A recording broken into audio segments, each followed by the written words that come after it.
तक हम लोग LCR circuit, purely resistive circuit, purely capacitive circuit, purely inductive circuit, उसके बाद एलआर सर्किट, सीआर सर्किट कर चुके हैं। इसको अगर अच्छे से समझें, यानी हम लोग का रेजिस्टेंस सर्किट, इंडक्टर सर्किट और कैपेसिटिव सर्किट प्योरली सबका हो गया है। एल आर हो गया हम लोगों का और आर सी हो गया हम लोग का। अब जो हम लोग का बाकी है एल सी करना, total R L C circuit भी हो गया है। एल सी सर्किट अब हम लोग को करना है और इसको अलग से हम लोग कर रहे हैं सब कुछ खत्म करने के बाद, क्योंकि इसमें जो चीजें हम लोग करेंगे वो पिछले सर्किट से बिल्कुल मैच नहीं करता है। इसमें पूरा कहानी ही अलग चलता है। तो यहाँ पे हम लोग करेंगे एसी थ्रू। अच्छा, यहाँ पे एसी थ्रू इसको नहीं करेंगे, क्योंकि यहाँ पे पहली बात एसी तो हम यहाँ पे भेजेंगे नहीं, यहाँ पे काम अलग ही कुछ होगा। इसको हम लोग कहेंगे एलसी ऑसिलेशन।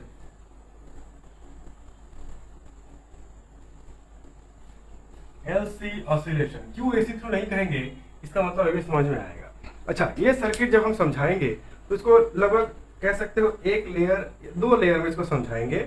दो लेयर कहने का मतलब एक बार काफी इजी तरीके से समझाएंगे, जो लोगों को समझने में दिक्कत होगा, जो लोग पढ़ाई नहीं की है पिछले वाले टॉपिक्स का, या पिछले वाले टॉपिक्स को नहीं देखे और नहीं सब क्लास अटेंड की, वो लोग ये वाला मतलब में इजीली समझ जाओगे। दूसरा लेयर हम क्या करेंगे, थोड़ा मोर टेक्निकल होगा। और तीसरा लेयर जो होगा वहां पे हम लोग और भी मैथमेटिकल पार्ट्स डालेंगे और भी एनालिटिकल ट्रीटमेंट करके उसको अच्छे से समझेंगे। तो चलो इसको शुरू करते हैं। तो एलसी ऑसिलेशन में जैसा कि हम लोग को दिख रहा है, हमारे पास एक इंडक्टर भी होगा और एक कैपेसिटर भी होगा। स्टार्ट कैसे करेंगे, एक काम करेंगे, पहले एक कैपेसिटर लेंगे, उसको सर्किट के साथ कनेक्ट करेंगे। ये नहीं, कोई भी एक एसी सोर्स ले लो, एसी सोर्स के साथ हम उसको कनेक्ट करेंगे, उसको चार्ज कर देंगे। कहने का मतलब ये है कि हम लोग स्टार्ट करेंगे एक फुल्ली चार्ज कैपेसिटर के साथ। फुल्ली चार्ज कैपेसिटर लेते हैं और उसको जोड़ेंगे एक इंडक्टर के साथ। मतलब हमारा ये जो सर्किट दिख रहा है, यही सर्किट रहेगा हमारा थ्रू आउट।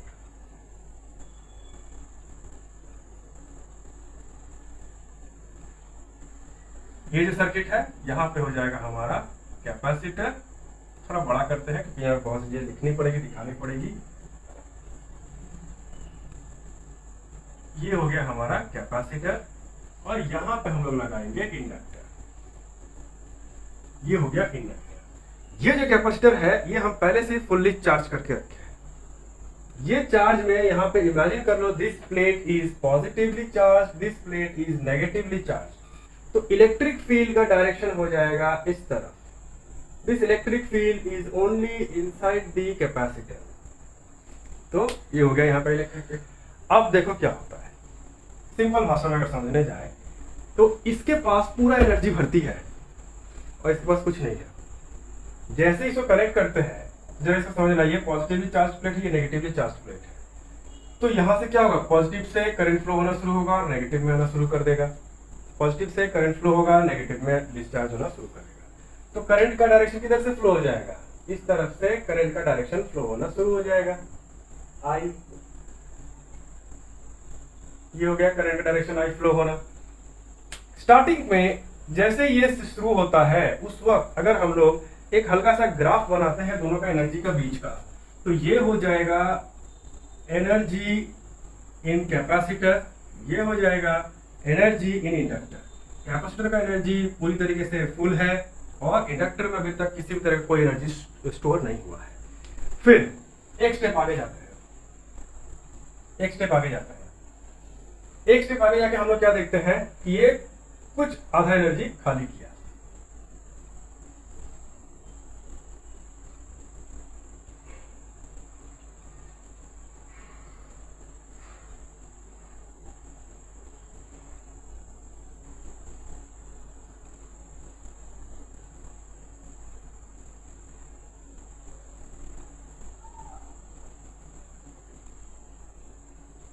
यहां पे ये पॉजिटिव प्लेट है, ये नेगेटिव प्लेट है।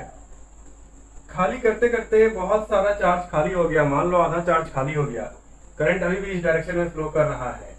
आधा चार्ज खाली कैसे होगा सवाल कह सकते हो, क्योंकि जहां से जा रहा है चार्ज तो यहीं पे आ रहा है। तो बात यहाँ पर यह है, चार्ज की बात नहीं कर रहे, एनर्जी की बात कर रहे हैं। एनर्जी आधा खाली हो गया और वो एनर्जी कौन गेन करेगा, that energy will be gained by this inductor. ये मैग्नेटिक फील्ड के रूप में चारों तरफ अपना एनर्जी पैदा करना शुरू करेगा। चारों तरफ यहाँ पे मैग्नेटिक फील्ड भी आना शुरू करेगा। Right now we are not concern about the direction of the magnetic field. ये जो मैग्नेटिक फील्ड यहाँ पैदा करेगा ये नॉर्थ पोल साउथ पोल किधर होगा उस पर फिलहाल ध्यान नहीं दे रहे हैं, नहीं तो और कॉम्प्लिकेटेड हो जाएगा। बात को सिंपल समझते हैं कि यहाँ पे मैग्नेटिक फील्ड के रूप में ये एनर्जी को स्टोर करना शुरू करेगा। एट दिस पॉइंट इसका एनर्जी क्या हो जाएगा, energy of the capacitor is half as well as energy of the inductor rises to half. इसका एनर्जी निकल के आधा इसमें आ गया। नेक्स्ट स्टेप पे हम लोग क्या दिखेगा,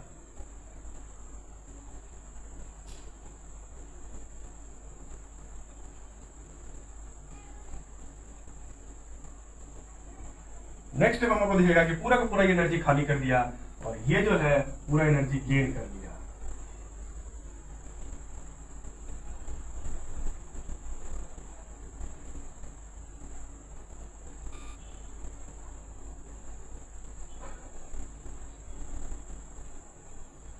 ये पूरा का पूरा एनर्जी गेन कर लिया।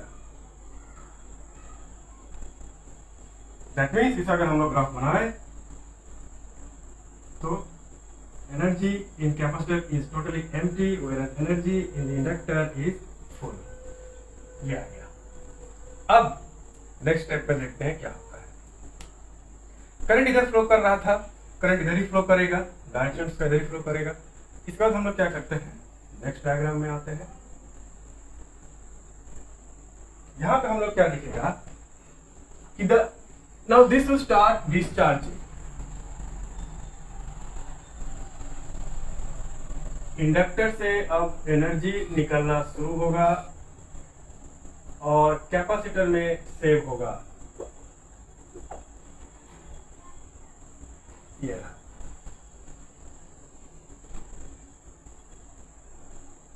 आया, आधा एनर्जी ये खाली कर देगा। इसी तरफ करंट फ्लो होता ही रहेगा जिस तरफ पहले फ्लो हो रहा था और चार्जेस अब इसमें स्टोर होना शुरू हो जाएंगे। ये पॉजिटिव प्लेट और ये नेगेटिव प्लेट होना शुरू करेगा। उल्टा डायरेक्शन में इलेक्ट्रिक फील्ड बनना शुरू होगा। Eight this point the energy inside the capacitor is half and energy inside the inductor is also half. फिर आगे अगर बढ़ेंगे हम लोग,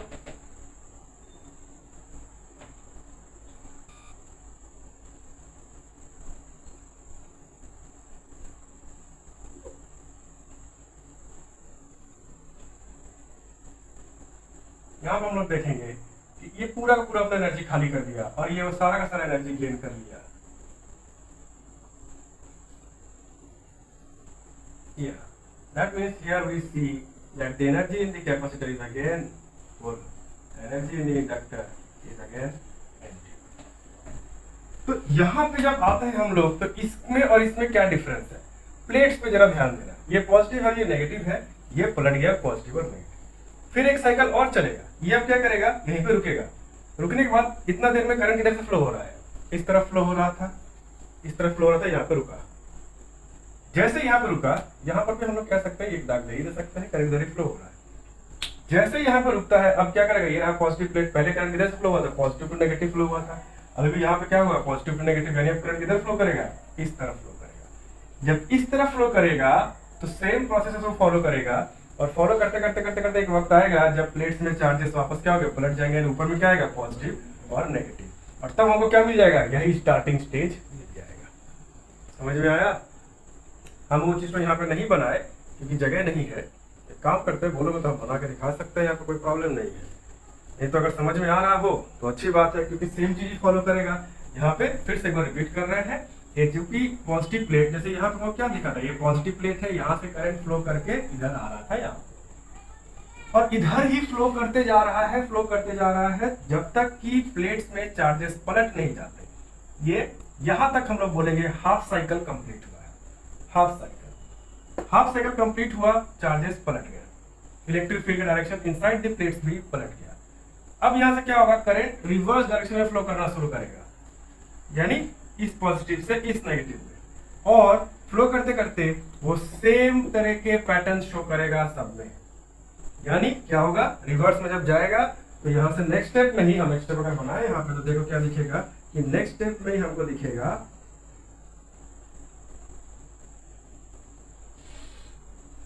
कि इसका चार्जेस अब कम हो गया है, पॉजिटिव नेगेटिव और इसमें थोड़ा चार्ज, इसमें थोड़ा मैग्नेटिक फील्ड आ चुका है, ये इस डायरेक्शन में फ्लो हो रहा है करंट इसका, तो मान लो इसका पोलैरिटी भी रिवर्स कर दीजिए। चलो, यानी ये कौन सा किससे मिलता जुलता है, ये वाला सेकंड स्टेप से मिलता जुलता है। और फाइनली एक वक्त आएगा जब ये पूरा का पूरा चार्ज किसमें भेज देगा, इसमें भेज देगा, पूरा का पूरा एनर्जी इसमें भेज देगा, पूरा का पूरा एनर्जी इसमें भेज दिया। और फिर ये क्या करेगा, अब वही क्या करेगा, ये अब एनर्जी इसमें भेजना शुरू करेगा, इसमें भेजना शुरू करेगा। और फाइनली कुछ स्टेप्स के बाद हमको वापस यही स्टेज मिल जाएगा।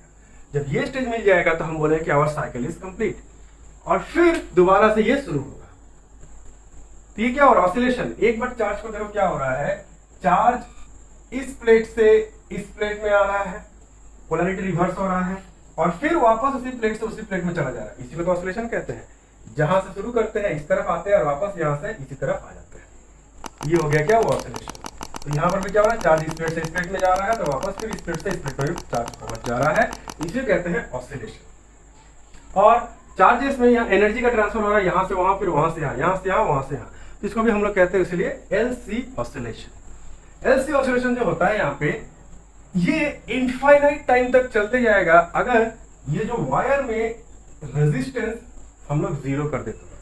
लेकिन अगर वायर में रेजिस्टेंस जीरो नहीं रहेगा, कुछ रेजिस्टेंस रहा, तो हर बार जो करंट यहाँ से यहाँ तक फ्लो हो रहा है वो करंट में रेजिस्टेंस से होकर गुजरेगा ये, और वो रेजिस्टेंस क्या करेगा, ये एनर्जी को हीट के रूप में उड़ाएगा। हर एक साइकिल में कुछ एनर्जी लूज होगा। फाइनली उसका ग्राफ अगर हम लोग बनाए, क्लास 11 में हम लोगों ने देखा था, इनफाइनेटली अगर ये ऑसिलेट करते जाएगा तो हम लोग को ये ग्राफ मिलेगा। एसी करंट का जो ग्राफ है वो ऐसा मिलता जाएगा। लेकिन एक्चुअली में जो हमको मिलता है वो है ये वाला, तो कहते हैं डैम्प्ड ऑसिलेशन। और ये धीरे धीरे बंद हो जाएगा, आगे जाते जाते जाते जाते बंद हो जाएगा। Damped oscillation.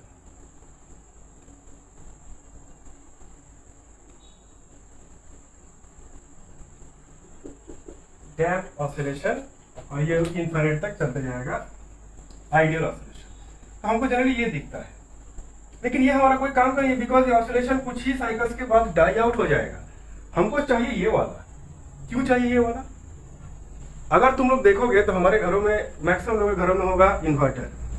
इन्वर्टर में अगर देखोगे तो इन्वर्टर में चार्जेस या एनर्जी कहाँ स्टोर होता है, बैटरी में। बड़ा बड़ा बैटरी है नीचे में, उसमें स्टोर होगा। ऊपर में जो लगा रहेगा, इन्वर्टर किसको कहते हैं, देखना, जो बड़ा बैटरी है नीचे में, बैटरी के ऊपर जो लगा रहता है उस छोटे से मशीन को, उसको कहते हैं इन्वर्टर। इन्वर्टर एनर्जी सप्लाई नहीं करता है, वो सिर्फ बैटरी को चार्ज करता है, और चार्ज्ड बैटरी से एनर्जी लेके पूरे घर में सप्लाई देता है।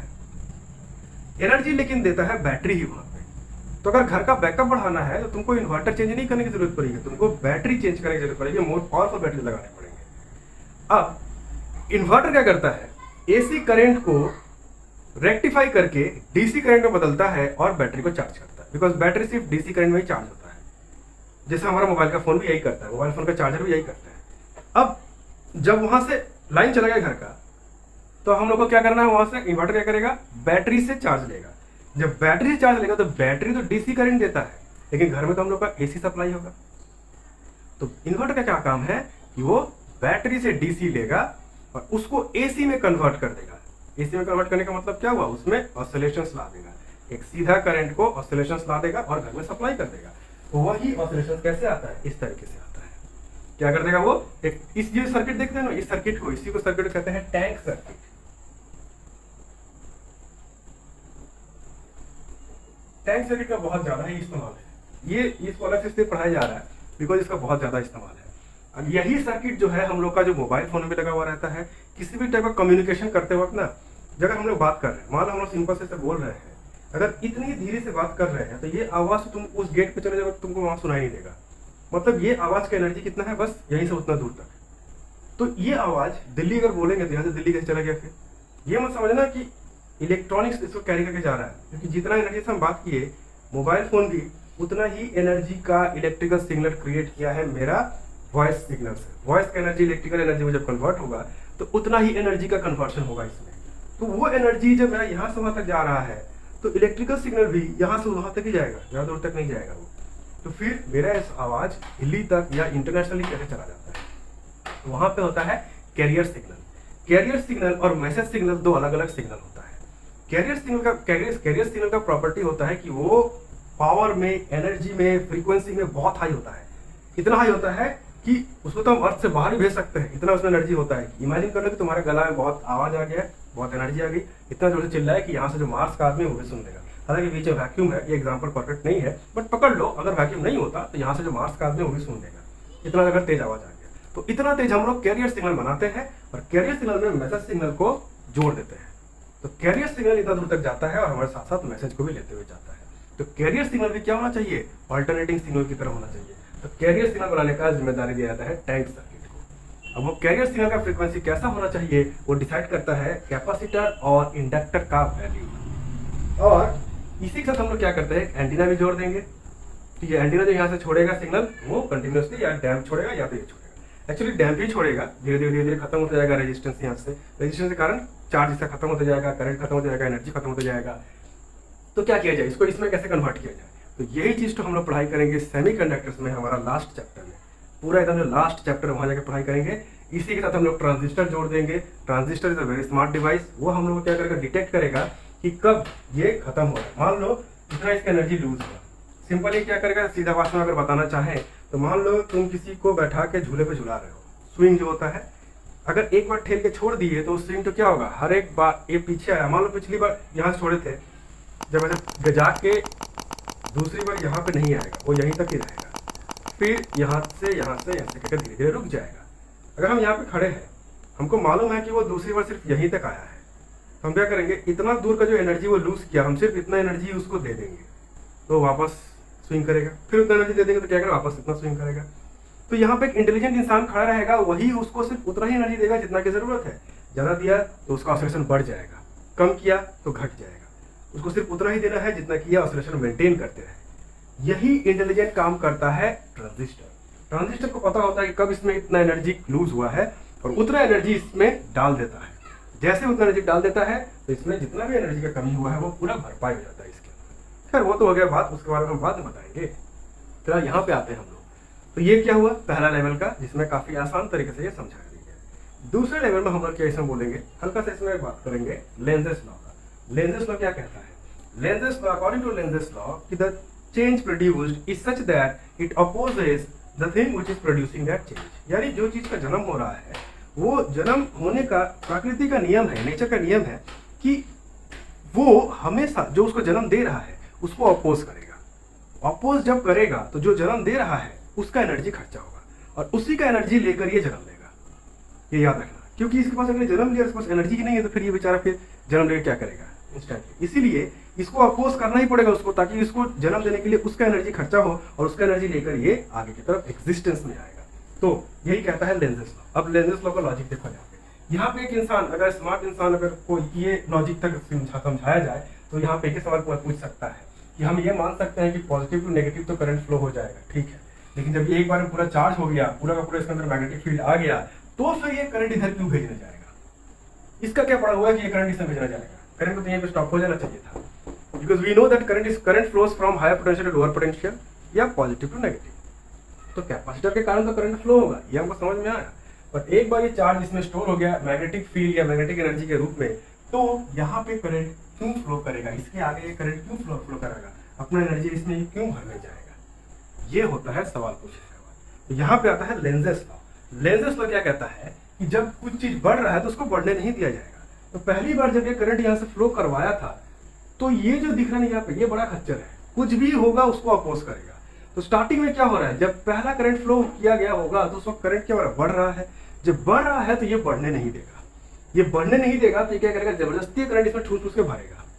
ठूस के भरेगा तो ये क्या करेगा, वही जो वर्क हो रहा है वही एनर्जी से ये अपने अंदर एनर्जी भरेगा। एनर्जी भर लिया अपने अंदर, अब एनर्जी भर लिया। लेकिन जब लास्ट करंट ये पूरा दे दिया, लास्ट एनर्जी पूरा अपने अंदर से निकाल दिया, तो अब तो बारी आ रही है करंट को घटने की। अभी इतना खच्चर करंट को घटने नहीं देगा।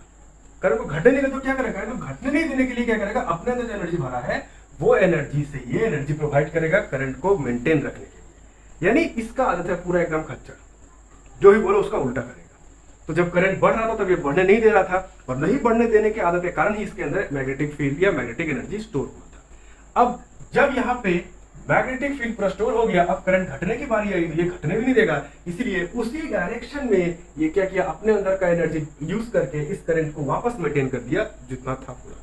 इसी चक्कर में क्या किया, पूरा का पूरा एनर्जी इसमें दोबारा भर दिया। समझ में आया? तो जैसे इसमें भर दिया, अब ये क्या हो गया, ये पूरा का पूरा चार्ज हो गया, लेकिन अपोजिट डायरेक्शन में। अब ये भी उतना खर्च, ये भी अपने पास नहीं रखना चाहता, ये भी क्या करेगा, पॉजिटिव टू नेगेटिव फिर करंट फ्लो करवाएगा, और ये पॉजिटिव दोबारा फिर चालू होगा, इधर से उधर, इधर से उधर, इधर से उधर, इधर से उधर करंट फ्लो करना शुरू करेगा।